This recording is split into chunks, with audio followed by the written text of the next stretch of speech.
ہمارے پورے پاکستان میں ایک ظلم ہے، بچیوں پر وراثت نہیں دیتے ماں باپ، نہ ماں باپ دیتے ہیں، ماں باپ مر جائیں تو بھائی نہیں دیتے۔ ہمارے ذمہ داروں میں تو فرضی انگوٹھے لگوا کے زمین اپنے نام کر لیتے ہیں، اندر ہی انگوٹھے لگوا کے زمین اپنے نام کر لیتے ہیں، اور خود والدین کہتے ہیں لہ ساڑی زمین نہ جوائی کھاویں کیوں کھاویں، وہ بے وقوف تیری بیٹی جا رہی لہ ساڑا جوائی ساڑی زمین لے جاوے۔ یہ میرے دیس کی جہالت ہے، یہ میرے دیس کی جہالت ہے۔ میرے نبی کا فرمان ہے، جس کو اللہ نے 2 بیٹیاں دی اور اس نے ان کو ڈولی بیٹھا کے رخصت کر دیا، وہ جنت میں میرا ساتھی ہوگا۔ ایک صحابی نے پوچھا اگر ایک بھی ہے تو جنت میں ساتھی ہوگا۔ میرے نبی نے فرمایا جس کو اللہ نے 2 بہنیں دیں اور اس نے بہنوں کا حق ادا کیا، ان کو باعزت رخصت کیا، تو جنت اس پہ واجب ہو جائے گی۔ یہ اللہ تعالیٰ نے اتنا بہنوں کا حق رکھا ہے، لیکن میرے پورے دیس میں بہنوں کو وراثت میں کچھ نہیں ملتا۔ میری آواز بہت دور تک جا رہی ہے اس کیمرے کے ذریعے، کان میں پڑ جائے تو اللہ کے واسطے اسی دودھ کو پی کر تیری بیٹی جوان ہوئی ہے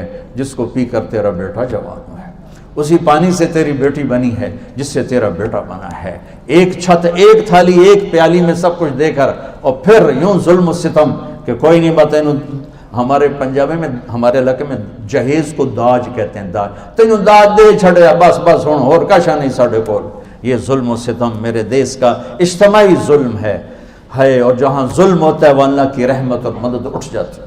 میں ہر دفعہ ایک واقعہ سناتا ہوں چھوٹا سا۔ میں رائمنڈ پڑھتا تھا، جس استاد سے میں قرآن سیکھا اور پڑھا،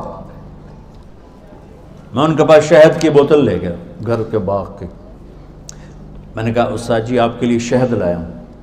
فرمانے لگے کہاں سے لائے ہو؟ میں نے کہا جی میرے اپنے باغ کا ہے آم۔ میں نے کہا جی میرے اپنے باغ کا ہے۔ تو اب میرے استاد کا سوال سننا۔ کہنے لگے تیرے باپ نے اپنی بہنوں کو زمین میں سے حصہ دیا تھا؟ یہ سوال کیوں کیا ہے؟ اگر دیا تھا تو یہ شہد حلال ہے، اگر نہیں دیا تو یہ حرام ہے۔ تیرے باپ نے اپنی بہنوں کو زمین میں سے حصہ دیا تھا؟ میں نے کہا جی الحمدللہ میرے پیو دی بہن ہی کوئی ہے۔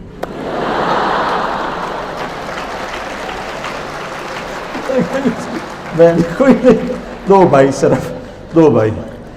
کہنے لگے اچھا تو پھر تیرے دادے نے اپنی بہنوں کو حصہ دیا تھا؟ میں نے کہا جی میں اس لیے پیدا ہی کوئی نہیں ہوا اور میں نے کی پتہ دیتا ہے کہ نہیں دیتا۔ اتنی تحقیق کے بعد ایک شخص، اس وقت 10 روپے کی بوتل آتی تھی، انہوں نے اسے قبول فرمایا کہ غلط لقمہ اندر جاتا تو کیا کرتا ہے، جس سے معلوم ہوتا ہے وہ یوں تحقیق کرتا ہے۔ اور بچیوں کا حق کتنا ضروری ہے کہ نہ دو تو سارا رزق حرام ہو جاتا ہے۔ یہ وہ میرے نبی کے بتائے ہوئے دروس زندگی ہیں، جس سے تمہاری زندگی خوبصورت بنے گی، عالی شان بنے گی۔ جھکنا سیکھو، معاف کرنا سیکھو، درگزر کرنا سیکھو، امت بن کے چلنا سیکھو، فرقوں میں مت بڑھو۔